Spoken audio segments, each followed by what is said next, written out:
Hola, ¿qué tal? Bienvenidos a la edición nocturna de las noticias por France 24. Yo soy Andrés Mesa Muñoz y a continuación los titulares.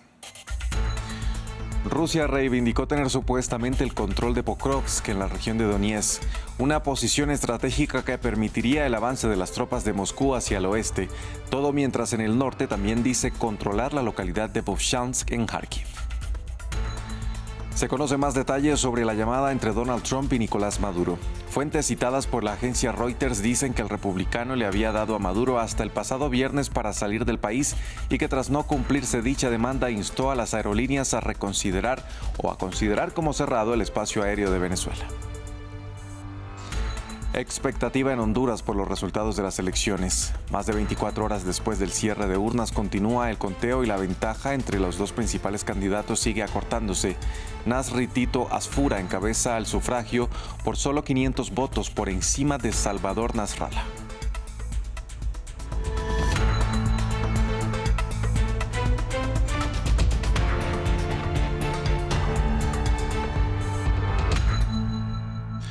Vamos a iniciar con noticias sobre la guerra en Ucrania y es que el ejército de Rusia habría logrado el avance territorial más significativo dentro del territorio ucraniano desde principios de 2024, cuando tomó la ciudad de Avdiivka.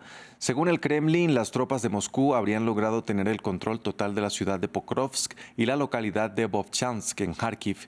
El presidente Vladimir Putin recibió dicha información por parte de las Fuerzas Armadas mientras se encontraba de visita en un puesto de mando este domingo, aunque Kiev no ha confirmado estas afirmaciones. Pokrovsk, ubicada en la región de Donetsk, es actualmente una ubicación estratégica en el campo de batalla, ya que es un centro vial y ferroviario y un destacado punto logístico militar, mientras que el centro de Vovchansk, en el norte de Ucrania, cerca de la frontera con Rusia, permitiría a Moscú abrir un nuevo frente de presión a las tropas de Kiev y ampliar su presencia en la región de Kharkiv. Las fuerzas agrupándose en el centro liberaron la ciudad de Pokrovsk y continúa destruyendo unidades enemigas en Dimitrov. Además, algunas fuerzas del grupo avanzan con éxito en la región de Dnipropetrovsk. Pokrovsk es una dirección importante. Garantizará soluciones para las tareas que inicialmente establecimos al inicio de la operación militar especial. Previamente hablamos con Ignacio Montes de Oca, analista político, periodista independiente y escritor argentino, quien nos dio su opinión sobre cómo cree que encajan estos avances reportados por Rusia en todo el proceso que se está llevando a cabo para poner fin a la guerra.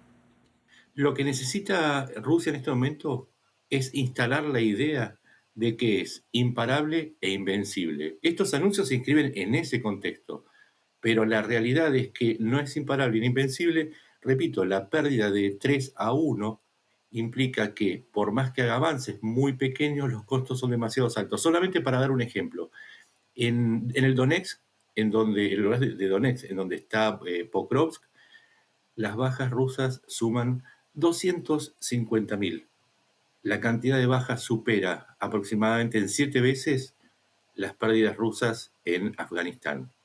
Con esto es posible imaginarse que son avances lentos y que además son costos altísimos. Rusia necesita instalar la idea de avances magníficos y victoriosos, pero solamente para hacer política en el contexto de las negociaciones para un alto el fuego. Cambiamos de tema. Se conocieron nuevos detalles de la llamada entre el presidente de Venezuela, Nicolás Maduro, y su homólogo estadounidense, Donald Trump. Según la información revelada por la agencia Reuters, Maduro estaría dispuesto a dejar el poder, pero con unas condiciones que fueron ya rechazadas en su mayoría por Donald Trump, quien le habría dado plazo hasta el pasado viernes para abandonar Venezuela. La historia la tiene Samuel Salgado Castro. El presidente de Venezuela, Nicolás Maduro, baila su remix "No a la guerra, sí a la paz".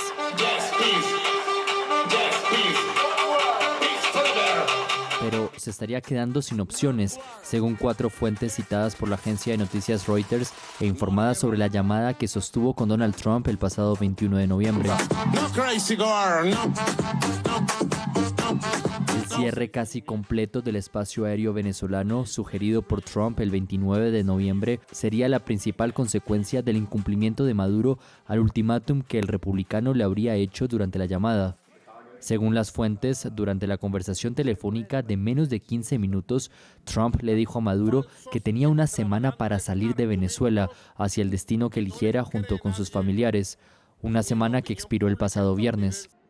Pero el pedido de Trump distaría de las exigencias de Maduro. El líder venezolano estaría dispuesto a dejar el poder, pero con ciertas condiciones. De acuerdo con 3 de las fuentes citadas por Reuters, Maduro pidió total amnistía para él y sus familiares, el fin de una investigación que el gobierno venezolano enfrenta ante la Corte Penal Internacional por posibles crímenes de lesa humanidad, el levantamiento de todas las sanciones estadounidenses, incluidas aquellas que pesan contra más de 100 funcionarios venezolanos, muchos de ellos acusados por Estados Unidos de abusos contra los derechos humanos, narcotráfico o corrupción. Gobierno legítimo de Venezuela. Y que la vicepresidenta Delcy Rodríguez encabezara un gobierno interino antes de convocar nuevas elecciones, según 2 de las fuentes consultadas. No está claro si Nicolás Maduro aún puede presentar una nueva propuesta que incluya un salvoconducto.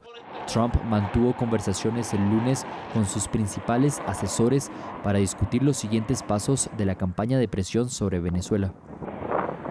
Honduras está en horas de incertidumbre tras las elecciones presidenciales del domingo. Al cierre de esta emisión, el conteo provisional estaba detenido al 57% con un empate técnico de los 2 candidatos opositores y un poco más de 500 votos separan al conservador Nasri Asfura y al liberal Salvador Nasrallah. El presidente de Estados Unidos, Donald Trump, quien días antes de los comicios apoyó públicamente al candidato del Partido Nacional, aseguró que se están tratando de alterar los resultados. El informe es de Samuel Salgado Castro. Buenas noches, pueblo hondureño. La más reciente información del Consejo Nacional Electoral dejaba este lunes al mediodía un virtual empate entre los 2 principales candidatos a la presidencia, Nasri Asfura del Partido Nacional y Salvador Nasrallah del Partido Liberal. Ambos rondaban el 40% de los votos, separados por apenas 515 sufragios. Sin embargo, la caída del portal oficial de resultados ha alimentado las sospechas entre algunas campañas. Nasrallah publicó que sus proyecciones internas lo daban ganador con 44,6%, mientras el Partido Nacional lo acusó de precipitarse. La presidenta del Consejo Nacional Electoral, Ana Paola Hall, pidió calma y paciencia en redes sociales ante lo que llamó un empate técnico, un pedido que parece ser escuchado en las calles. Espero que esto cambie, porque la situación que hemos vivido estos 4 años ha sido duro, ¿verdad? Esta gente solo se ha dedicado a, ¿verdad? Bueno, no hicieron nada en 4 años, ¿verdad? Entonces el pueblo está esperando, ¿verdad?, que este país prospere. Que mejore las cosas en este país, gane quien gane, puede ser Tito, puede ser Salvador Nasrallah, para que sacar este país adelante, para que no haya muchos delincuentes aquí y para que ya no anden saqueando las arcas, ¿me entiendes? Pero las elecciones generales de Honduras no fueron ajenas a la interferencia de Estados Unidos. Donald Trump anunció que indultará al expresidente hondureño Juan Orlando Hernández, condenado en Estados Unidos por narcotráfico y aliado del candidato Asfura. Por su parte, Nasrallah también se inclina hacia la derecha, un intento de ambos candidatos a la cabeza por desmarcarse del impopular gobierno saliente de Xiomara Castro. En el sur de Perú, decenas de migrantes se enfrentaron con las autoridades locales cuando intentaban cruzar la frontera desde Chile con el objetivo de regresar a sus países de origen. Esto en medio del estado de emergencia declarado por el presidente interino José Gerí y que implica el despliegue del ejército para impedir el ingreso de migrantes indocumentados. Estas personas dicen tener identificación y que no pretenden quedarse en territorio peruano. Han aprovechado un momento en el cual ellos han cometido actos que no estaban previstos y ha habido una respuesta inmediata también de las fuerzas del orden que están desplegadas en la zona y estoy esperando el reporte respecto a las medidas correctivas que se han aplicado ahí. Hasta aquí este informativo. Gracias por acompañarnos.